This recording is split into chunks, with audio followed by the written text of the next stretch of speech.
Está começando mais um podcast do Internato Residência Médica. Podcast que te ensina todas as estratégias para você interno e você médico generalista conquistar aquela tão sonhada vaga na residência médica. Meu nome é Felipe Barreto. Meu nome é Eduardo. E o tema de hoje é economize aquilo que é mais valioso para a sua preparação para a residência. O episódio de hoje é para aquelas pessoas que ou não têm dinheiro suficiente para fazer um cursinho preparatório, ou até tem, mas não tem o suficiente para escolher aquele cursinho preparatório que elas realmente acham que é muito bom. E aí elas preferem fazer, talvez, um secundário. E a primeira pergunta que eu tenho é possível escolher a sua residência médica sem fazer um cursinho preparatório? Então, acho que essa é a primeira grande resposta, né? Que eu até coloquei como pergunta aí no título da live. Não tem dinheiro para fazer cursinho. Dá para você ser aprovado numa grande residência, dá para você escolher a residência, como você falou. E assim, Barreto, aqui, apesar da gente ser um cursinho, eu não gosto de chamar a JJ de um cursinho, mas na prática a gente é um cursinho preparatório para residência médica. E apesar disso, eu tenho que dizer para todo mundo que com certeza é possível você escolher uma vaga mesmo sem fazer nenhum cursinho, mesmo você estudando por conta própria. E a prova disso, a prova cabal que é possível, é que eu fiz isso. Eu não fiz nenhum cursinho em 2016 e fui aprovado em todos os lugares que eu tentei. Fui aprovado em anestésio na USP, em anestésio no Einstein, fui aprovado em anestésio nas primeiras colocações da SES do Rio, não lembro agora exatamente se foi terceiro, quarto, mas também fui aprovado no INCA nas primeiras posições. Faz muito tempo Já faz um tempo. Já faz um tempo. E você falou, cara, eu esqueci agora o que você falou, que era um negócio meio cringe, né? Que agora entrou na moda esse negócio de... Eu não sei o que é isso, não. Você falou, cara, você falou nessa live, eu ia te interromper, mas eu falei, não, já estamos enrolando muito, vamos pro assunto. O que é cringe, cara? O que é cringe? Eu não sei, eu sei o que a galera tá falando, mas eu não sei o que é. Cara, cringe é tipo uma parada meio mico, sabe? Uma coisa meio antiga, uma coisa meio constrangedora de se falar. E aí tem um conflito de gerações, cara, porque nós não somos mais a geração jovem, né? Nós somos agora a geração velha. Então, isso aí você tem que aceitar, cara. Você gosta de me sacanear que eu sou velho, mas você também é velho. Mas, retomando o assunto, cara. Por exemplo, você gosta de Harry Potter? Você gosta de Harry Potter? Eu gosto de Harry Potter. Isso é cringe pra geração. Eu já aceitei. Por isso que eu malho e faço tatuagem. Pelo menos você é um velho tatuado forte. Isso, ó, a pessoa aqui, ó, o Mid Estudos falou, é aquela vergonha alheia. Vergonha alheia é uma melhor definição para cringe. Mas, cara, dá sim para você passar na prova de residência, não só passar, dá para você escolher a sua residência sozinho, em casa, estudando. Isso é uma coisa até, se a gente for pensar, cara, existem pessoas que aprendem o idioma inteiro sozinhas. Tem gente que aprende inglês totalmente sozinho, tem gente que hoje que aprende alemão sozinho. Eu tinha um amigo que começou a aprender, ele não chegou a ser fluente, mas ele começou a ficar intermediário em sueco, sozinho. Não me pergunte por que ele queria aprender sueco, mas ele quis aprender. Inclusive, é o Felipe Pinto, cara, que vai ser um dos nossos aprendendo sueco. Então, assim, hoje em dia, como a gente tem uma abundância de conteúdos, como a gente tem uma facilidade muito grande para chegar aos conteúdos, é possível, sim, você pegar esses conteúdos que são abundantes, organizá-los, ter uma boa metodologia e você conseguir o seu resultado sozinho em qualquer área, praticamente, do conhecimento. Tem gente que aprende a programar, ser programador, inclusive uma profissão que dá muito dinheiro. Inclusive, estamos contratando na JJ. Se alguém conhecer aí um grande programador, estamos contratando. Então, é uma profissão que está em alta. E as pessoas aprendem sozinhas. As pessoas aprendem sozinha, entre aspas, né? Ela tem conteúdo, mas ela aprende sem estar num curso formal. Esse é o grande ponto. E é possível isso também na prova de residência. Agora, o fato de ser possível não significa de forma alguma que seja a maneira mais efetiva, que seja a maneira mais produtiva de você conseguir isso. E não significa também que você vai ter uma chance grande de conseguir isso. E aí eu acho que é aí que vai entrar mais as discussões e polêmicas desse assunto. Exatamente. Eu acho interessante a gente esteja fazendo esse episódio nesse momento, porque daqui a pouquinho, no dia 12, a gente vai fazer uma masterclass justamente para isso. Né? Como você aprender a aumentar bastante a sua nota, né? De 10 a 20 pontos, em 100 dias. A gente tem o link está na bio, se você quiser se inscrever para essa Masterclass. E, na verdade, essa nota, né, de 10 a 20 pontos em 100 dias, a gente não tirou da nossa cabeça.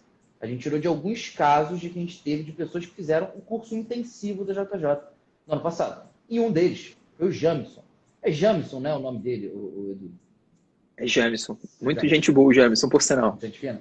Conta um pouquinho da história dele. Como que aconteceu isso? Primeiro, cara, você falando desse gancho, eu lembrei o que você falou que era cringe. Você falou Orem, cara.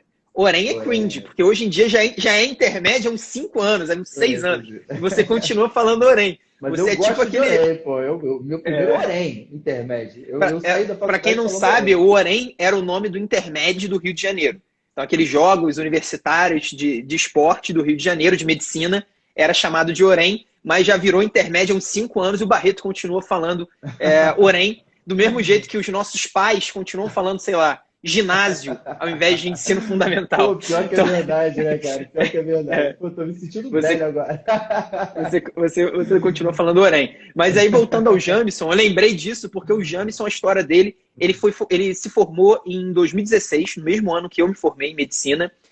Se eu não me engano, ele é do Maranhão. Eu não lembro exatamente de onde ele é, mas eu tenho certeza que ele se formou no Paraná. Então, ele fez faculdade lá em Curitiba, lá no frio de Curitiba, e ele fez prova de residência. Na verdade, ele primeiro ficou trabalhando por um tempão, e aí chegou um momento que ele não queria mais trabalhar como generalista, né? Ele não queria mais, se eu não me engano, ele estava no posto de saúde, ele não queria mais continuar de jeito nenhum como generalista, não aguentava mais. Aquele clique que acontece com muita gente, né? Boa parte das pessoas que escolhe não fazer residência médica, depois de alguns anos ela tem esse clique. Pô, não aguento mais ser generalista. Estou trabalhando cada vez mais, estou ganhando cada vez menos, estou numa situação cada vez pior, então, porra, eu vou fazer residência. E foi isso que aconteceu com o Jamison. Só que no ano passado, ele, em janeiro, né, no início do ano, sei lá, ele acabou optando por outro curso preparatório que eu nem sei qual é. Eu não sei qual é. Eu desconfio. Eu falei para ele, cara, não precisa nem falar qual é o curso. Eu desconfio qual seja, mas ele optou por um curso preparatório extensivo no início do ano passado. E aí, no primeiro semestre, não deu certo. Não sei se foi só por conta do curso, questão da pandemia também com certeza atrapalhou, mas ele não conseguiu acompanhar o curso, era um curso online, e ele entrou no intensivo da JJ em agosto. Então ele entrou na nossa segunda turma do intensivo do ano passado, que iniciou o curso no início de agosto. E ele estava tirando mais ou menos 50 e poucos pontos nas provas que ele queria, e ele queria basicamente 2, que era o SUS São Paulo e a prova da Secretaria Municipal de Saúde de Curitiba. E ele tinha preferência por Curitiba, porque ele já morava lá, gostava da qualidade de vida. E ele estava tirando 50, 55, e ele precisava de mais ou menos 80 para ir para os lugares que ele queria de psiquiatria. Então são aquelas provas unificadas que, dependendo da sua nota, você consegue escolher o lugar. E ele entrou na JJ, conseguiu focar muito, e dentro desses períodos aí de mais ou menos 100 dias, ele teve uma evolução ele mesmo falou, 25 pontos. Você falou de 10 a 20, na verdade é de 10 a 25. O Jamison foi um caso, não foi o único. A gente teve 2 alunos que a gente conversou e que falaram para mim que aumentaram 25 pontos desde que eles entraram na JJ. Mas aí o interessante da história do Jamison é que ele me disse que ele já acompanhava a gente há muito tempo, pelo Instagram. Que ele gostava da metodologia, que ele já via, não sei se ele via as nossas lives aqui, mas ele via o nosso conteúdo, ele acompanhava a JJ. Eu perguntei para ele, pô, Jamison, você acompanhava a gente, gostava da gente, por que você entrou em outro curso em janeiro? Ele me falou, porque o outro curso era mais barato. E isso me chamou muito a atenção. Ele optou por outro curso porque era mais barato, e aquele curso ele acabou não usando. Ele tentou, inclusive, ele me falou que tentou aplicar a metodologia da JJ utilizando os materiais do outro curso, mas não deu certo, porque é muito difícil você encaixar uma receita com outros ingredientes. Então, se você não tem os ingredientes certos para uma receita, você pode até fazer lá uma mistureba, você pode inventar alguma coisa, mas não vai ficar do mesmo jeito. Você precisa ter os ingredientes. E foi o que aconteceu com ele. Então ele não tinha, ele na verdade, optou por outro curso, porque era mais barato do que a JJ, e acabou que o barato saiu caro. Porque ele, além de pagar o extensivo, teve que pagar o intensivo. Se ele tivesse entrado desde o início, poderia ter sido um pouco diferente. Então, essa é a história resumida do Jamison, e é um ponto muito importante, porque muitas vezes a gente realmente não tem dinheiro. Eu converso com algumas pessoas, Às vezes a pessoa está numa situação que ela não tem. Inclusive, a gente na JJ busca ter opções para esse tipo de pessoa, a gente busca dar alternativas para quem realmente não tem dinheiro, para quem realmente está numa situação muito complicada, mas muitas vezes também a pessoa faz uma conta que é uma conta que não faz o menor sentido. Então, no caso do Jamison, ele já trabalhava como médico, então não dá para dizer que ele não tinha dinheiro. Certamente ele poderia ali fazer alguma coisa. A diferença de preço, eu não sei qual curso ele fez, mas certamente também não era uma diferença de preço gritante. Ele acabou optando por uma coisa, por uma economia que a gente chama de uma economia pouco inteligente, para não falar outra coisa. Aquela economia que você acha que está ganhando um pouquinho aqui e ali na frente você acaba perdendo muito mais. Então acho que isso foi até essa conversa com o Jamison que eu tive há pouco tempo, inclusive vai para o ar no Instagram ou no YouTube, não sei exatamente, mas vai para o ar, vocês vão poder ver essa conversa minha com o Jamison, mas isso que inspirou a gente a trazer esse tema para cá, porque às vezes a gente ali naquele momento de decidir, a gente decide olhando só para a questão financeira, sendo que a decisão, se você vai conseguir passar ou não na prova de residência, é uma decisão que tem influência na sua carreira como médico. Imagina se o Jamison não tivesse passado e ele falasse, não, desisti. Eu estou sem estudar desde 2016, eu já estou formado há muito tempo, vou continuar no meu posto de saúde. Ou então, o Jamison tivesse passado, mas passou para um lugar que ele não queria, um lugar ruim de psiquiatria. Então, isso é ter efeitos muito longos na carreira dele. Isso é ter aquele efeito, aquele prejuízo de longo prazo. Então, acho que isso é uma coisa importante para a gente avaliar quando a gente fala de um tema como esse. Eu acho que existem dois tipos de pessoas, né, Edu? Existe aquela pessoa que diz, eu não tenho dinheiro, quando na verdade o que ela quis dizer é, eu não tenho isso como uma prioridade. Existem, claro, aquelas pessoas que dizem, eu não tenho dinheiro, e de fato elas não têm aquela grana suficiente para comprar alguma coisa. Se você me perguntar, Barreto, você tem dinheiro para comprar um McDonald's? Talvez eu fale, cara, não estou sem dinheiro, não quero gastar esse dinheiro nesse momento. Mas você perguntar, você tem dinheiro para comprar um apartamento de 1 milhão? Você fala, não, eu não tenho, porque o meu chefe não me paga tão bem assim. Fica a dica. E o fato é, tudo bem, então vamos supor que exista, assim, essa pessoa que não tenha grana, né? Então, como é que ela faz para estudar, então? Porque você falou que é possível. Agora a gente vai começar a entrar realmente nessa seara de, cara, como que você estuda sem dinheiro? Como se você estuda, né, sem fazer um cursinho preparatório, estudando completamente sozinho. Eu acho que o grande ponto de quem não está dentro de um cursinho é a organização. Se a pessoa tiver organização e meta de estudo, ela consegue estudar bem, ter uma boa produtividade, mesmo sem nenhum cursinho. Então, se ela se organizar, se ela souber exatamente o que ela vai fazer toda semana, então ela sabe o que ela vai estudar. Claro que ela tem que ter algum material, né? Então ela tem que ter material para estudar, ela não vai estudar sem material nenhum, mas a gente sabe também que é muito fácil ter acesso a material hoje em dia. Então, a pessoa tendo um material, ela consegue se organizar, ter metas e estudar, simplesmente estudar. Ela precisa não só ter um material, quando eu falo de material, muita gente pensa numa aula, pensa num texto, numa apostila. Isso aí é legal, mas é o de menos. O material principal que ela tem que ter é um banco de questões. Um banco de questões e as provas antigas. Se ela não tiver isso, ela não vai conseguir passar na prova de residência. Ela pode até passar, mas ela não vai conseguir passar numa residência concorrida. Então ela precisa ter os materiais e ela precisa se organizar de uma maneira produtiva. E aí o que é se organizar de uma maneira produtiva? Isso daria todo um episódio de podcast para a gente falar. Mas, para começar, ela precisa gastar mais tempo fazendo questões e provas na íntegra e, de preferência, flashcards, do que no estudo teórico. Então não vale ela pegar as apostilas e começar a ler todas as apostilas achando que ela está estudando muito bem. Não está estudando. Se ela não gastar mais tempo com questões, com provas, que é o estudo prático para a prova de residência, ela vai ter uma produtividade baixa. Além disso, ela tem que revisar. Ela não pode organizar só o estudo dela. Ela precisa também organizar as revisões que ela vai fazer. E, por fim, de preferência, ela tem que ter um direcionamento.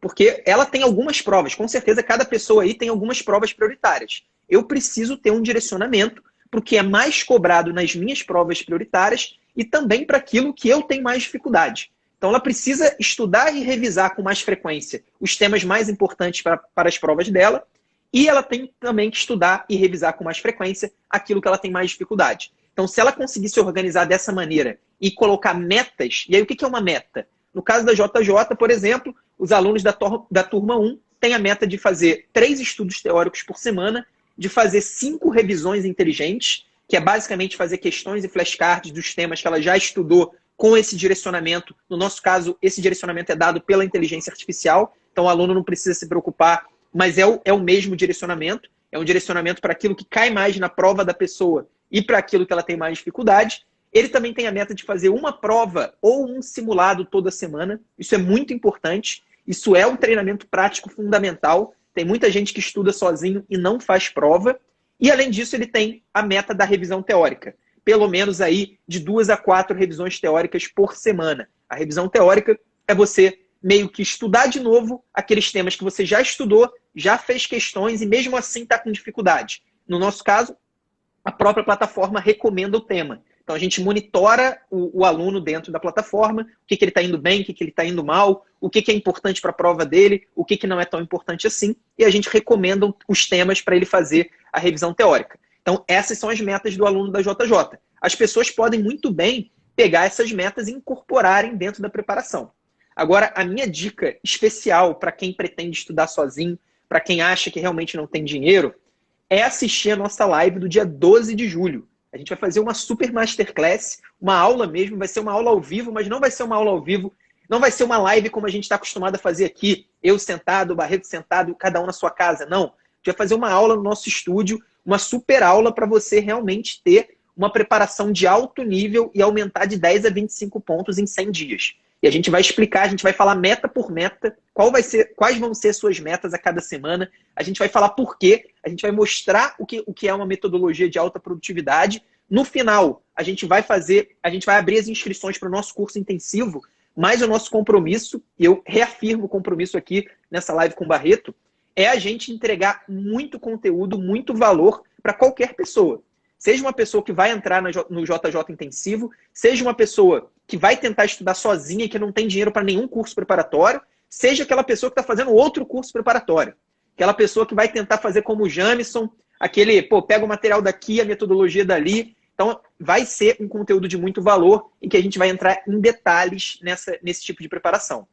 Eu gostei da sua resposta, cara, porque ela foi bastante abrangente. Você foi pincelando aqui alguns aspectos de várias da nossa metodologia, JJ. Né? Como que a gente organiza, como que a gente seta o nosso estudo teórico, como que são feitas as revisões e o efeito teste dentro dessas revisões. É interessante que fique claro que, na verdade, tudo isso que o Edu falou pode ser agrupado em uma apenas habilidade, que é a habilidade de ter organização. Você precisa se organizar. Para ter isso tudo que o Edu falou, você precisa estar organizado. Tem um artigo que eu gosto bastante da Harvard Business Review com o título: Ainda que você não goste, você deveria se organizar mesmo assim. E nesse artigo ele diz basicamente que existem 2 grandes benefícios quando você se organiza. O primeiro deles é que você consegue ter uma capacidade de priorização maior. Por exemplo, se eu acordo, sento aqui na minha cama, com o computador na minha frente, e não sei direito o que eu preciso fazer hoje, basicamente o que eu vou fazer são as demandas que chegam para mim. São as ligações que chegam no celular, são as mensagens que chegam no Telegram, são as pessoas que batem aqui na porta e pedem alguma coisa. É isso, são as demandas de outras pessoas. É como se a minha agenda estivesse sendo priorizada, mas não por mim, e sim por terceiros. Quando você organiza e fala, cara, eu tenho isso para fazer, você sabe quanto tempo tem disponível e quanto não tem. E aí você decide, será que isso é uma prioridade? Talvez não seja. E aí você coloca o que de fato te leva para onde você quer. Mas isso precisa ter organização. E o segundo aspecto positivo de ter uma organização é que ela funciona como um canário. Eu gosto muito dessa história, Edu. Provavelmente já falei aqui várias vezes no podcast, né? Da mesma forma que você fala de memória, e você fala sobre emoção e repetição. Eu gosto de falar do canário. O canário, pessoal, é da seguinte forma. Os mineradores, antigamente, eles colocavam canários perto de onde eles trabalhavam. Porque eles sabem que quando os canários morrem, eles funcionavam como uma bandeira vermelha, como um red flag. Por quê? Se eles estão trabalhando, né, coletando lá minério, escavando minério, e os canários morrem, provavelmente significa que existe um gás que seja tóxico o suficiente para matar os canários, mas não são fortes o suficiente, tóxicos o suficiente para matar eles. Só que ele funciona como um red flag. Se o canário morre, eu já sei que vai dar algum problema, então eu mudo a minha atitude. Quando você tem planejamento, quando você tem organização, você consegue ver o canário morrendo rapidamente, ao invés de chegar lá em outubro e descobrir que você está tirando 60, tirando 50 ainda. A organização permite que você veja, cara, eu não estou fazendo, não estou chegando onde eu gostaria de chegar. Então, Edu, eu queria que você falasse mais especificamente, né? Porque, de novo, nosso objetivo aqui é mostrar, cara, você que não quer fazer cursinho preparatório, como de fato no dia a dia você organiza. Tá? Então, primeira pergunta, Edu, como que ele deve organizar o estudo teórico dele? Ele já tem todas as apostilas, sei lá, ele quer estudar pelo Harrison, ou ele tem a apostila de um cursinho que ele conseguiu de alguma forma paralela. Como que ele organiza o estudo teórico dele? E eu queria que você falasse também o que ele deve fazer quando ele se atrasa. Beleza? Estudou, organizou o estudo teórico, mas ele se atrasou em algum momento. O que ele faz? Então, Barreto, eu acho que primeiro a organização do estudo teórico é a parte mais fácil da organização. Porque é simplesmente você ver... a primeira coisa, na verdade, de qualquer organização é você saber quanto tempo, de fato, você tem para estudar. Isso foi outra coisa que saiu na minha conversa com o Jamison, foi uma conversa muito produtiva. Ele me contou que ele trabalhava 60 horas por semana, então ele não trabalhava pouco, não, ele trabalhava muito, e ele ainda tem 2 filhos pequenos, ou 2 filhas pequenas, não lembro exatamente. E ele percebeu que a primeira coisa que ele tinha que fazer é saber, cara, quanto tempo eu tenho para estudar. E aí, em cima desse tempo, você vai colocar uma meta de estudo teórico. Eu falei aqui em 3 estudos teóricos por semana, mas dependendo do tempo que você tem disponível, pode ser 4 ou pode ser 2. Você pode variar a sua meta conforme a sua disponibilidade. E a única coisa que você não pode é pegar todo o tempo disponível que você tem e jogar no estudo teórico. Isso é muito comum. As pessoas, quando têm pouco tempo, elas normalmente priorizam o estudo teórico. Elas acham que o estudo teórico é a base da preparação, sendo que a base da preparação são as questões. É sempre o estudo prático. Você vai melhorar quanto mais prática você fizer, isso em qualquer coisa que você queira aprender na vida, mais rápido você vai melhorar. E a mesma coisa na prova de residência. E, inclusive, o Jamison, que tinha pouquíssimo tempo, ele falou que uma coisa era sagrada na preparação dele: fazer a revisão inteligente. Então, ele me falou isso com as palavras, eu perguntei para ele depois, cara, quando você estava com pouco tempo, o que você fazia, o que você priorizava? O que era sagrado era a revisão inteligente. Se eu tivesse que parar de estudar a teoria, se eu tivesse que parar todas as outras coisas, eu parava, mas eu não deixava de fazer as 50 questões e 50 flashcards. Então, essa é uma lição muito, muito, muito importante. Agora, se a pessoa atrasou, existe um passo a passo do atraso que a gente podia depois até fazer um episódio só sobre isso, mas resumidamente, a primeira pessoa tem que entender o motivo pelo qual ela se atrasou. Será que foi um atraso porque aconteceu alguma coisa diferente na vida que não estava planejada? Sei lá, a pessoa teve um problema pessoal importante, a pessoa teve algum compromisso que atrapalhou ela, ou será que era uma questão que ela estava desorganizada? Ela estava superestimando o tempo que ela tinha de estudo. Então, ela estava colocando lá um objetivo de estudar 4 estudos teóricos, fazer 6 revisões inteligentes, sendo que, na prática, o tempo dela só era suficiente para 2 estudos teóricos e 3 revisões inteligentes. Então, nesse caso, foi uma falha de organização. E por que é importante esse primeiro passo? Porque se foi uma falha de organização, a pessoa precisa voltar uma casinha e se reorganizar. Fazer de novo qual que é a semana típica dela de estudo. Isso é muito importante. Em segundo lugar, ela vai pegar... Aí, digamos que ela já resolveu, seja um problema de organização, seja por um problema pessoal, ela já entendeu o motivo do atraso. O segundo passo é ela começar a recuperar esse atraso. E aí, basicamente, a única dica que eu dou é: não foque só em recuperar o atraso do estudo teórico. Não pegue lá os seus 10 temas que você tem atrasados e jogue nas próximas 2 semanas e fala que você vai ter um mutirão de estudo teórico para você recuperar esses assuntos. Não faça isso. Recupere um tema por semana. Então, se a sua organização é estudar 3 assuntos por semana, na hora que você for recuperar esses 10 assuntos atrasados, você vai colocar um a mais nas próximas 10 semanas. Então, você vai recuperar de forma gradual, de forma progressiva, o atraso no estudo teórico. Ah, Eduardo, meu atraso é tão grande que eu não tenho tempo para recuperar só um por semana. Aí, o que você vai fazer? Você vai priorizar aquilo que é mais importante para a sua prova. Então, você vai deixar de estudar alguns temas porque não dá tempo. A gente tem que encarar a realidade. Se a sua prova... Inclusive, eu vi uma pessoa aqui do Revalida falando. O pessoal do Revalida tem uma prova que é a prova mais importante do INEP no dia 5 de setembro. Então, falta pouco tempo para essa prova. Se uma pessoa chegar para mim e falar: Eduardo, eu não estudei absolutamente nada, o que eu faço? Eu vou falar: cara, você vai pegar os assuntos mais importantes para a prova do Revalida. Se você for da JJ, você consegue ver isso lá na lista de temas. Mesmo se você não for, a gente tem feito vários conteúdos de prova com os assuntos mais cobrados. Não sei se a gente já fez a prova do INEP. Inclusive, se a gente não fez, prometo que a gente vai fazer e mandar lá no nosso perfil específico de revalidação. Então, vou pegar os assuntos mais importantes e vou estudar eles. Não vou colocar 10 assuntos teóricos por semana. Por quê? Porque senão você não vai conseguir revisar, você não vai conseguir fazer questões, você não vai conseguir fazer provas. Você vai violar a regra número 1, que é gastar mais tempo com questões, gastar mais tempo com provas do que com estudo teórico. Então, nunca você vai violar essa regra. Se quando você estiver muito atrasado, você se lembrar disso, essa live vai ter sido importante para você.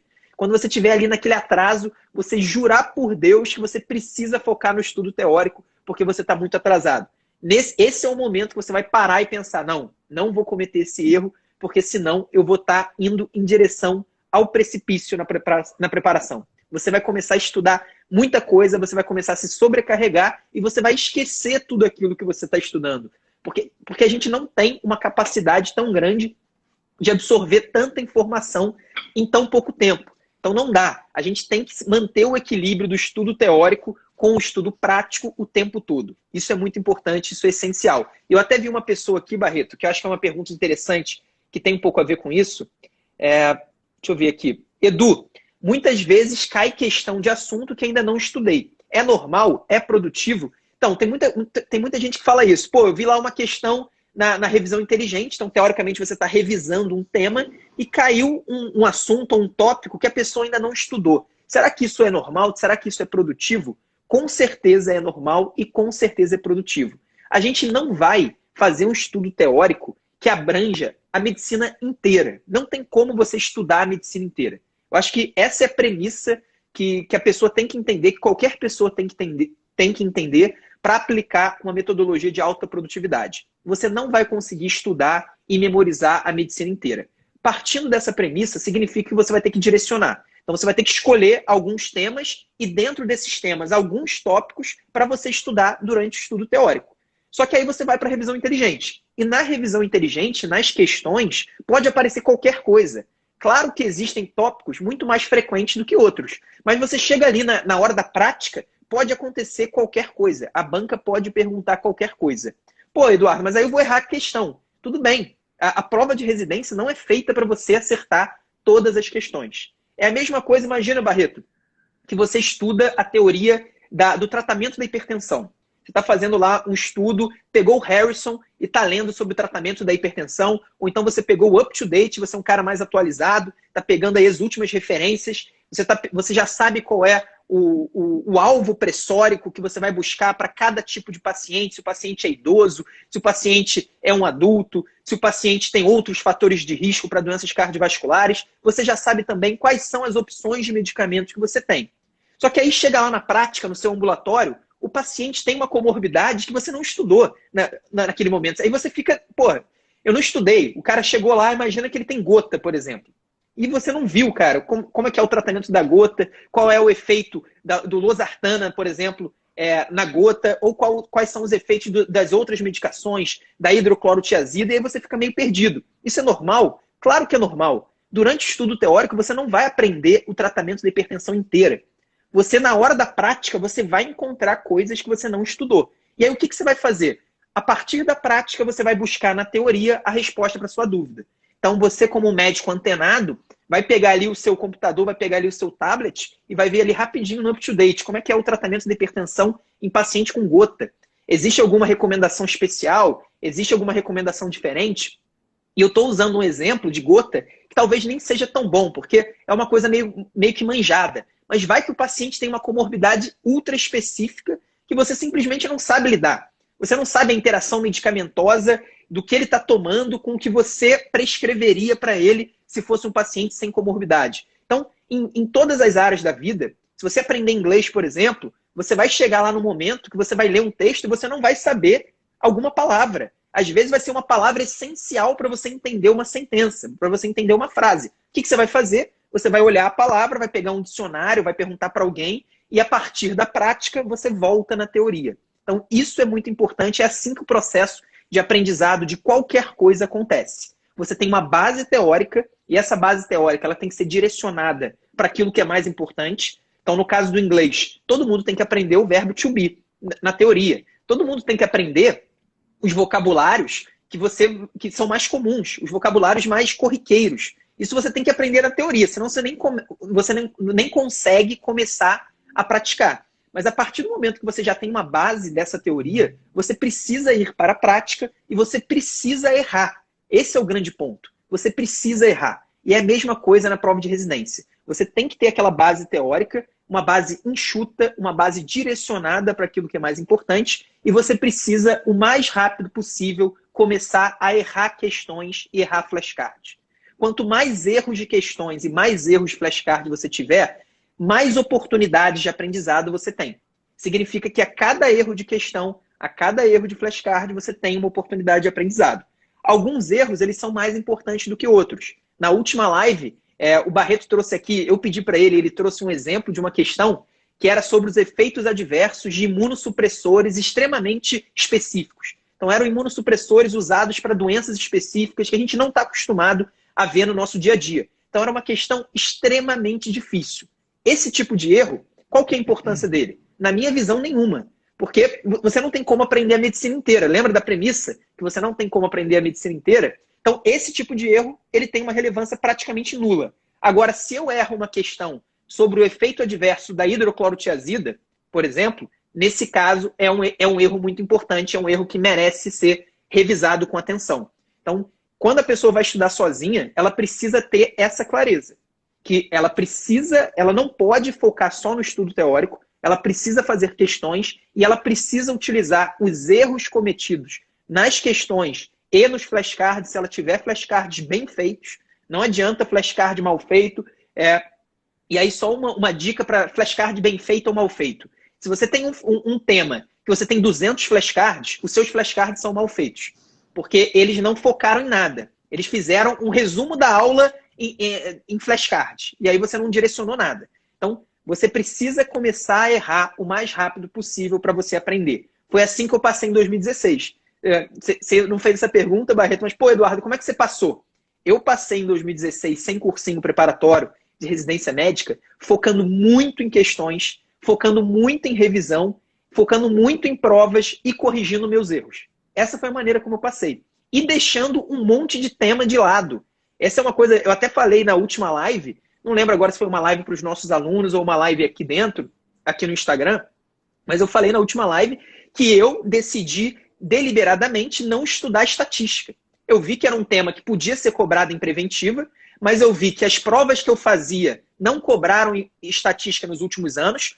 Eu não fiz, por exemplo, o Unifesp, que é uma banca que reconhecidamente cobra estatística quase todos os anos, e eu decidi, cara, eu não vou entrar nessa. Não vou aprender agora. Inclusive, depois eu fui obrigado a aprender para publicar um artigo e tal, que eu fiz depois, mas eu decidi que eu não ia aprender estatística naquele momento. E isso, para mim, não fez falta nenhuma. Da mesma maneira, eu recomendo que todos que estejam estudando sozinhos ou acompanhados com cursinho, que decidam que alguns temas não merecem ser estudados, especialmente se você está muito atrasado. Agora, isso é uma decisão muito difícil, né, Edu? Você olhar, saber que tem apostilas acumuladas e falar, não vale a pena eu revisá-las, porque não é o mais produtivo a ser feito. E depois de ter tomado essa decisão, que já é difícil, você se deparar com várias questões que você não estudou e falar, não, vale a pena fazer, porque eu sei que, eu tenho um mindset progressivo. Eu sei que quando eu me deparo com o erro, é exatamente quando eu tenho aquela oportunidade de maior aprendizado. O Edu e o Barreto já falaram bastante que o efeito teste tem mais de 50% de efetividade, quando comparado com o reestudo teórico passivo. Tudo bem, mas continua sendo difícil. Faz sentido, mas é muito difícil. E aí você pode até falar, não, tudo bem, então já que eu estou fazendo aqui, estou vendo esse podcast, sei exatamente qual que é o passo a passo, eu vou aplicar na minha prática. Só que a verdade é que, ainda que você tenha consciência disso, provavelmente você não tem uma consciência tão profunda a ponto de ver quando que inconscientemente você está fugindo do estudo ativo, que é que dói mais, que é o estudo com flashcards, com questões que o seu erro aflora, e fugindo para o estudo teórico. Vai ter aquela semana que você vai falar, não, essa semana eu preciso fazer um estudo teórico. Não, esse tema aqui, cara, não tem como eu fazer um estudo com efeito teste. Eu preciso estudar a parte teórica. Tem um livro que eu comecei a ler ontem, Edu. É um livretinho, chama O Pequeno Manual Antirracista, da Djamila Ribeiro. E ela começa falando sobre racismo estrutural. E a tese que ela passa é que o racismo está tão entranhado na nossa sociedade hoje em dia que não importa se você está presente ou não para esse fato, mas você provavelmente, segundo ela, seguramente tem atitudes que são racistas. Em outras palavras, você não tem consciência, mas você faz aquilo. É a mesma coisa que acontece quando a gente está tentando se preparar. Você pode não ter consciência, mas você tende a evitar o estudo com questões e flashcards. Por isso, inclusive, na nossa plataforma, como é que a gente fez para evitar isso? Como é que eu sugiro que você faça para evitar isso? A gente tem uma agenda diária. Segunda, o cara tem A. Terça, ele tem B. Na quarta, ele tem C. E a gente fala exatamente o que precisa ser feito. Ele não tem opção. Ele não tem escolha. Ele fala, hoje eu quero fazer isso. Não tem isso. Hoje você vai fazer a revisão inteligente. Por que vai fazer a revisão inteligente? Porque a gente sabe que é o que funciona no longo prazo. Por que a gente sabe? Primeiro, porque, está escrito em um monte de artigo. E porque, dois, a gente tem só dezenas, centenas, talvez milhares de Jamerson falando exatamente isso. Fazendo questão todo dia. O Eduardo fez uma série de entrevistas no início do ano, né, com pessoas que tinham passado, escolhido sua residência médica em várias instituições importantes, em primeiro, segundo, terceiro lugar. E era comum, entre todos eles, falar o quê, Edu? Eu faço flashcards, eu faço questão quase todo dia. Era isso?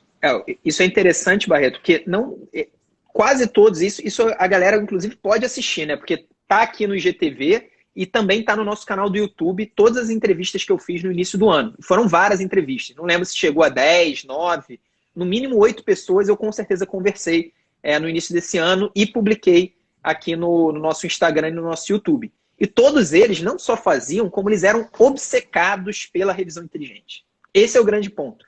Era o Jamerson, que falava, cara, porra, eu tô trabalhando 60 horas, mas eu vou fazer, nem que seja no plantão, eu vou fazer a revisão inteligente. Inclusive, o Jamerson usava muito o tempo dentro do plantão. No caso dele, era um plantão tranquilo, em que era possível fazer isso. Muitas vezes, a pessoa me pergunta, Eduardo, é bom eu fazer questões da revisão inteligente, fazer a revisão inteligente no meu plantão?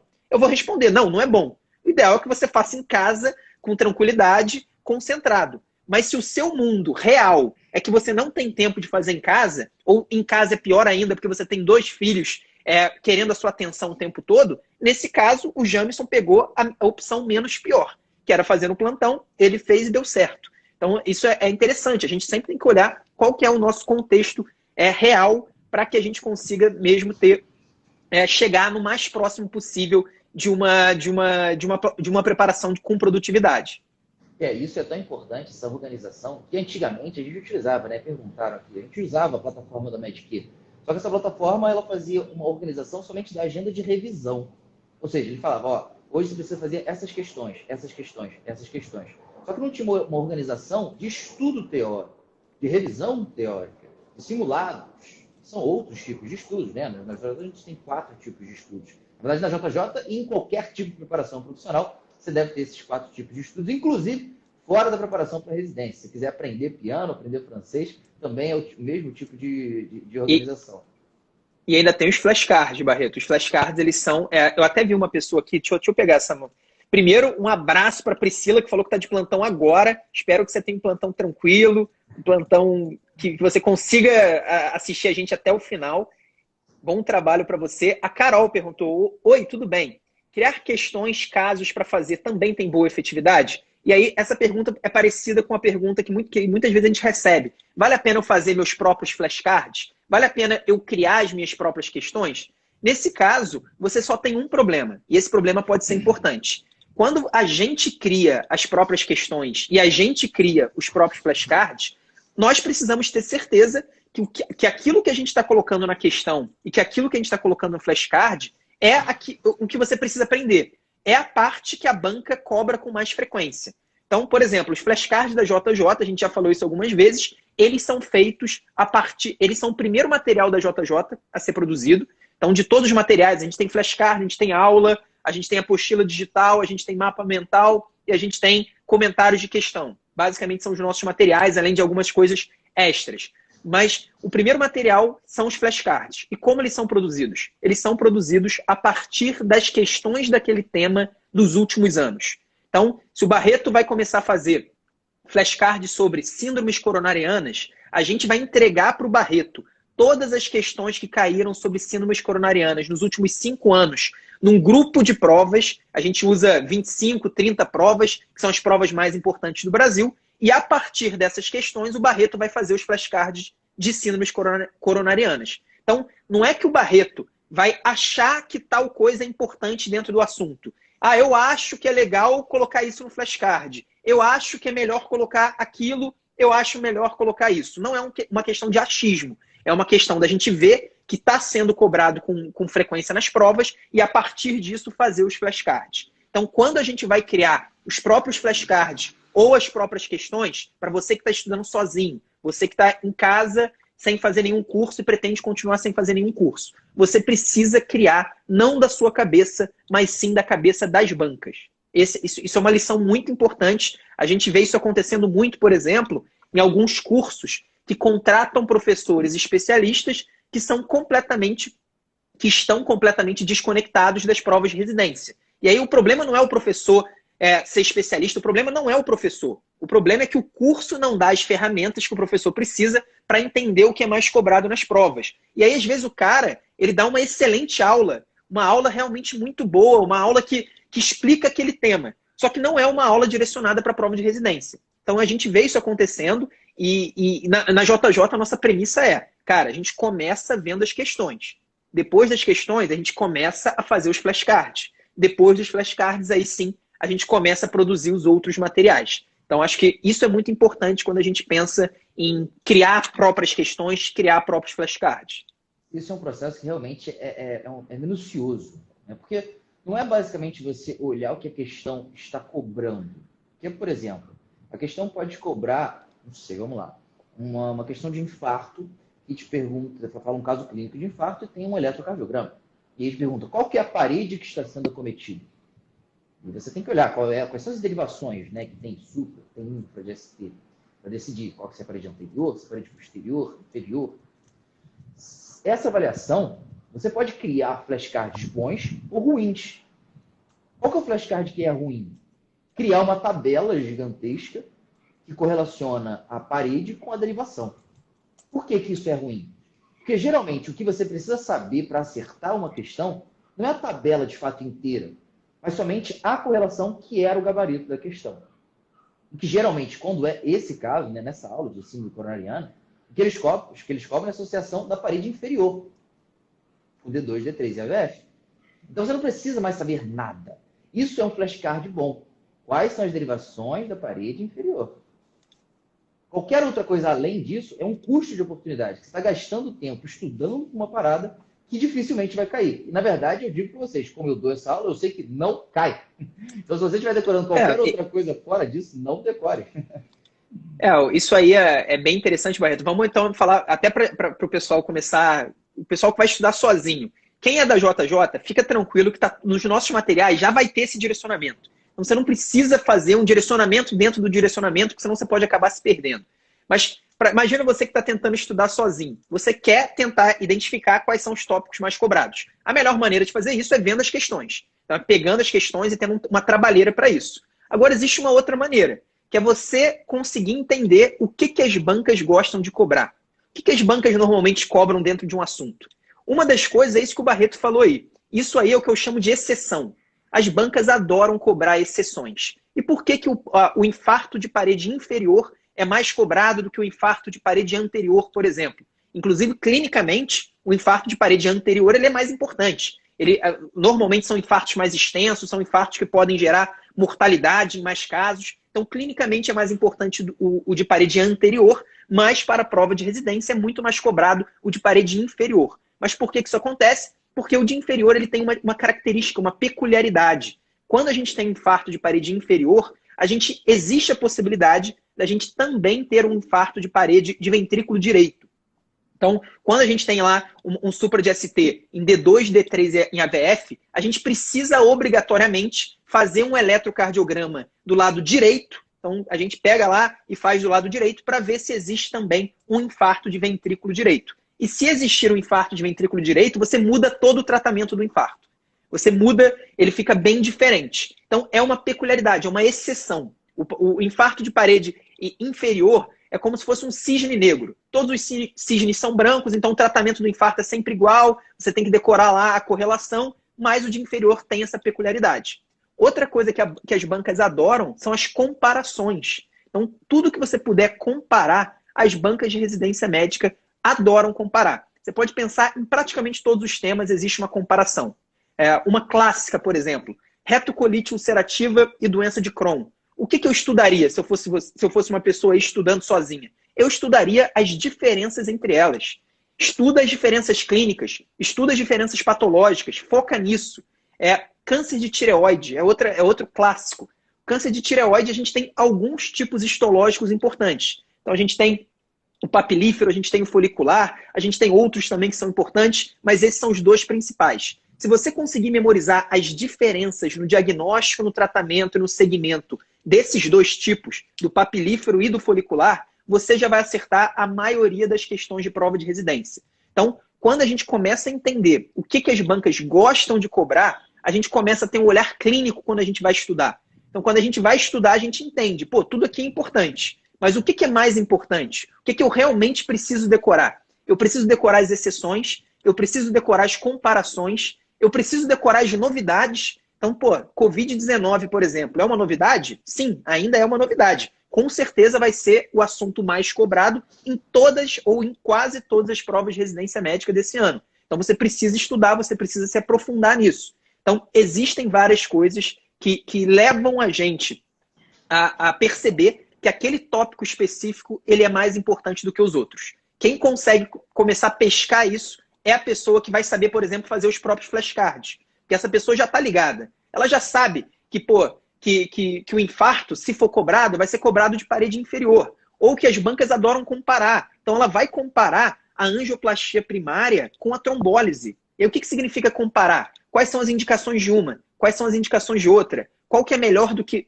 a outra? Qual que tem mais efetividade? Então, existe uma série de coisas que fazem a gente entender quais são os tópicos mais cobrados, mesmo que a gente não tenha todo aquele trabalho de focar nas questões, se aprofundar nas questões, porque às vezes a gente tem essa possibilidade, Barreto. A gente pega lá uma planilha, a gente nem pega uma planilha, né? A gente pede para a nossa equipe lá, para o pessoal de tecnologia, pegar uma planilha com todas as questões de tuberculose.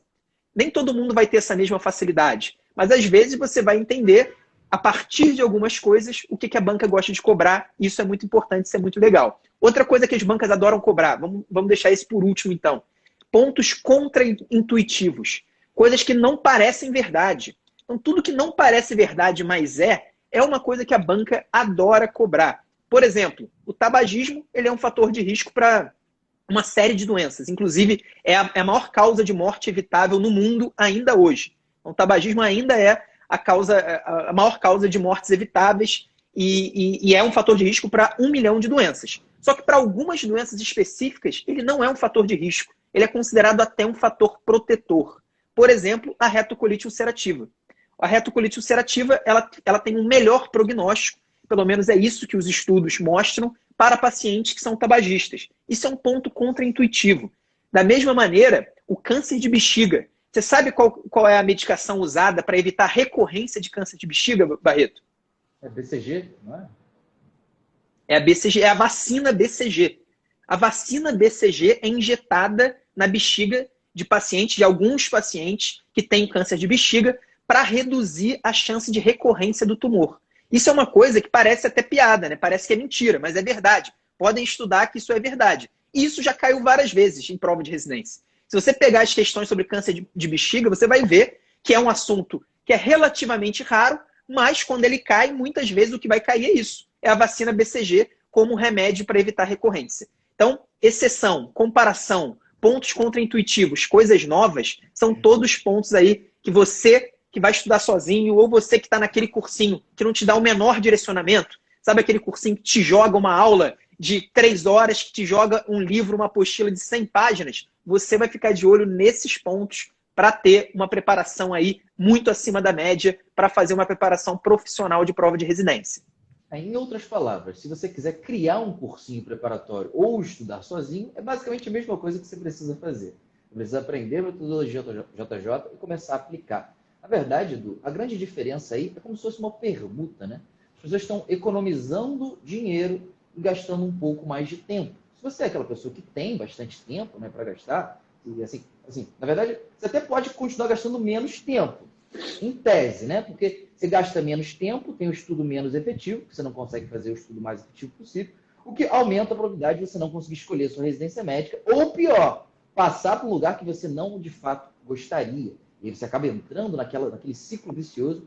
Às vezes a gente encontra aqui alunos que chegam depois de 10 anos de formado, já fizeram uma residência e estão voltando aqui porque não entraram realmente na residência que elas querem, de fato, fazer para o resto da vida. Então, assim, você não consegue economizar dinheiro e tempo ao mesmo tempo. A não ser que exista um trabalho voluntário. Edu, a gente já está fazendo trabalho voluntário ou não? Acho ainda não. Kevin, ainda não. Algumas coisas. A gente dá muito bônus, cara. Se os nossos alunos, quem é do extensivo, espera, aguarde que vai ter muita coisa. Vai ter muita coisa no segundo semestre. Vai ter muita coisa nesse segundo semestre. Mas, o Barreto, isso que você falou do dinheiro e tempo, cara, isso é uma coisa tão importante, eu acho, para a vida, né? Porque, normalmente, quem fala isso, que é ou dinheiro ou tempo, e depois, o que é mais importante, dinheiro ou tempo? O que você acha mais importante, Barreto? Mais importante é difícil, né, cara? Mas depende do contexto. Essa pergunta é muito vaga. Eu acho Você acha difícil? Para mim, assim, não tem a menor dúvida, não existe a menor dúvida de que o tempo é infinitamente mais importante do que o dinheiro. Eu acho na grande o maior investidor... Mas bota uma situação que uma pessoa está completamente sem dinheiro, miserável na rua. Talvez o dinheiro seja um pouco mais importante para essa pessoa. Tudo bem, mas digamos, então vamos fazer o seguinte exercício. O maior investidor do mundo se chama Warren Buffett, e ele tem lá na casa dos 90 anos. Quanto você acha que ele daria para ter, por exemplo, a nossa idade?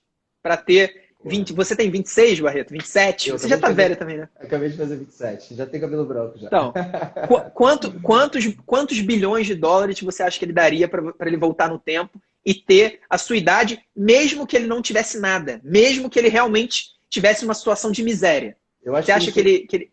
Eu acho que ele seria capaz de dar, além de toda a fortuna dele, um pouco mais. Porque se ele tivesse o conhecimento que ele tem com 90 anos, com a nossa idade, ele seria capaz de alcançar muito mais coisas.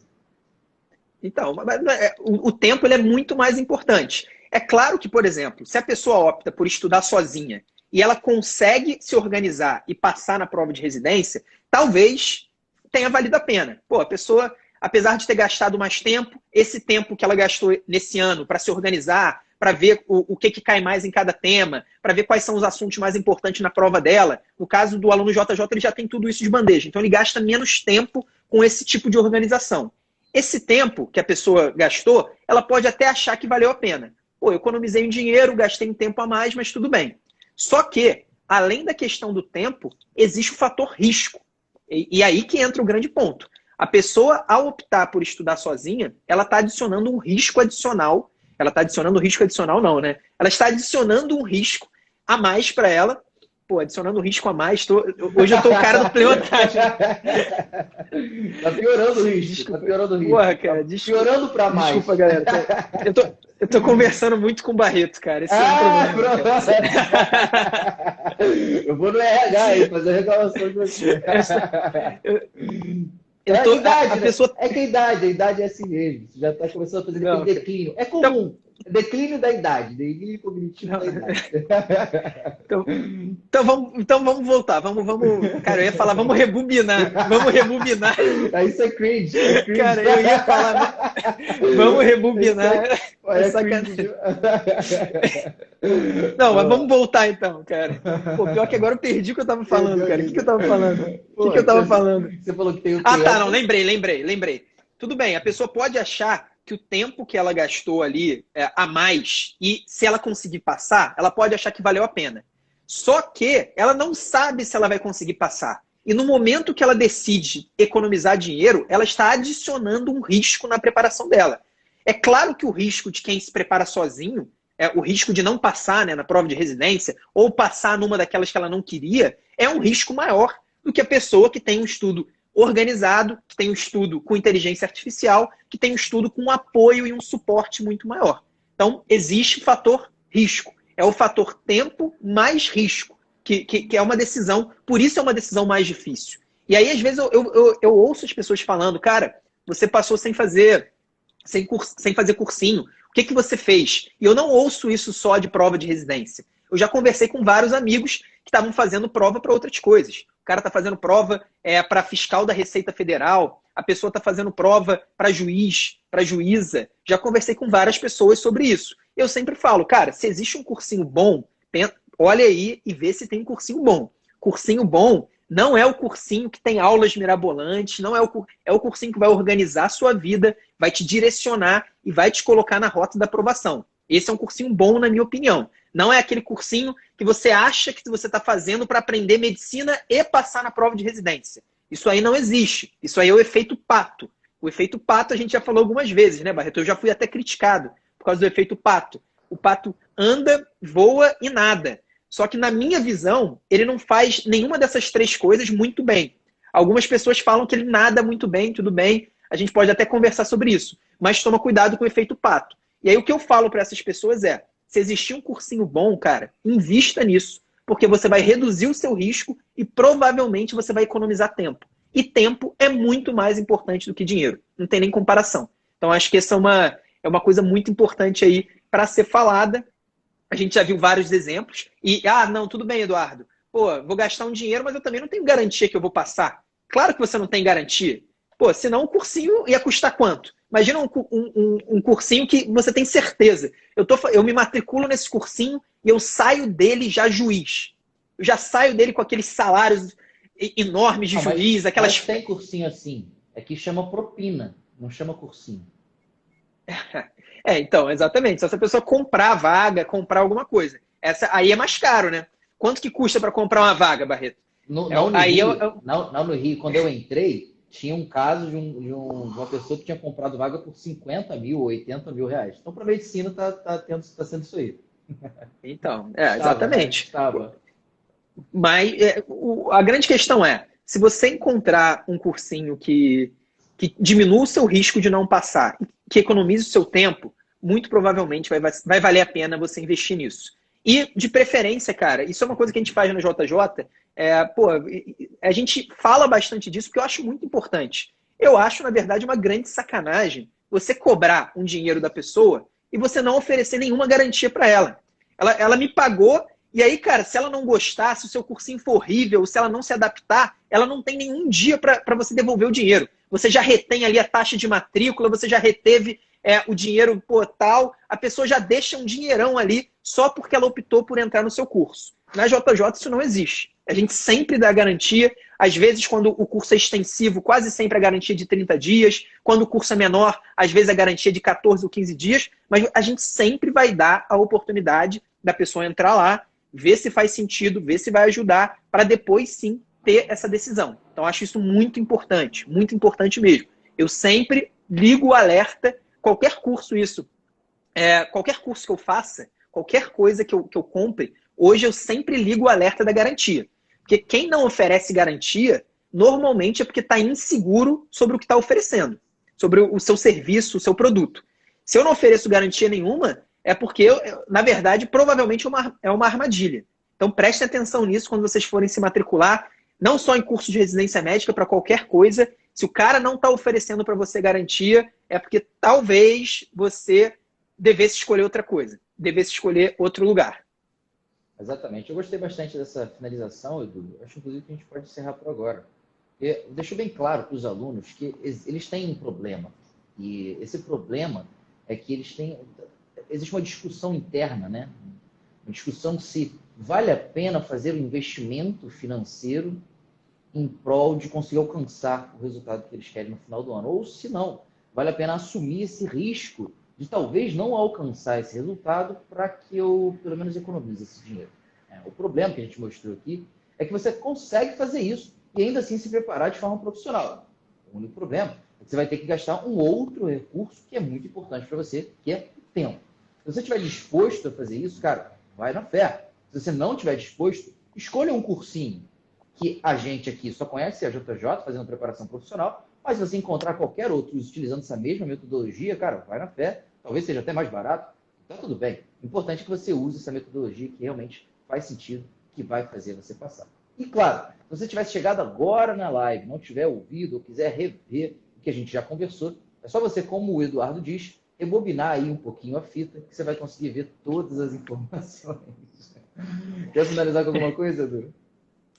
Eu acho que uma última coisa sobre quando a gente paga alguma coisa, isso tem a ver com a motivação e tem a ver com a regularidade.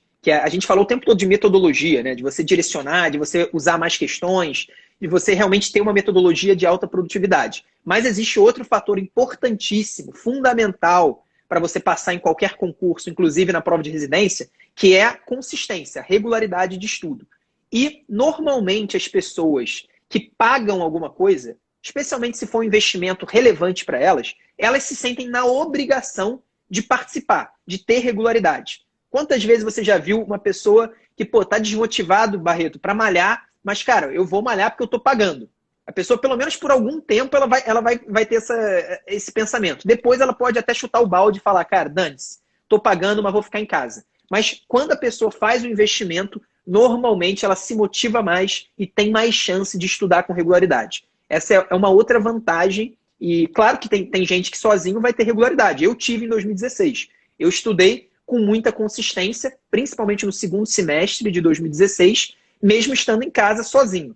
Mas, normalmente, quando a gente faz um investimento, especialmente quando o curso ele propicia um ambiente, uma comunidade, um ambiente mesmo de motivação, você aumenta a sua chance de ter regularidade. Então, você não só ganha tempo, ganha produtividade, mas você também aumenta a sua chance de estudar todos os dias ou quase todos os dias. Isso vai fazer toda a diferença no resultado final. É como se você tivesse um comprometimento maior com o seu objetivo. Então, uma coisa é você... eu quero passar em dermato na USP. Vou estudar sozinho. Isso é uma coisa. Outra coisa é, eu quero passar em dermato na USP, eu não tenho tanto dinheiro assim, mas eu estou investindo em determinado curso e eu vou fazer tudo para passar. Então, essa segunda pessoa, normalmente, ela tem mais chance de conseguir o objetivo dela.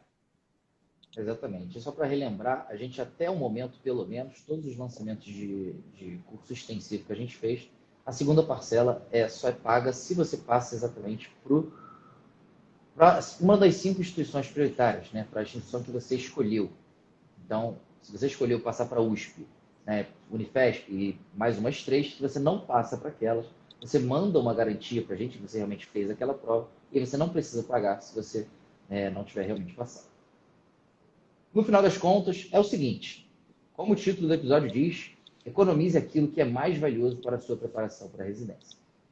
Esse foi o podcast do Internato de Residência Médica, um podcast que te ensina todas as estratégias para você interno, e você médico generalista, conquistar aquela tão sonhada vaga na residência médica. Meu nome é Felipe Barreto. Meu nome é Eduardo. Até a próxima semana, pessoal. E inscrevam-se para a nossa Masterclass do dia 12 de julho. Não importa se você já está na JJ, se você não está na JJ e nem pretende entrar, ou se você está em outro cursinho, eu garanto que vai ajudar bastante vocês a terem esse foco, a metodologia e a regularidade para conseguir o objetivo no final do ano. Um abraço, até semana que vem. Valeu, galera.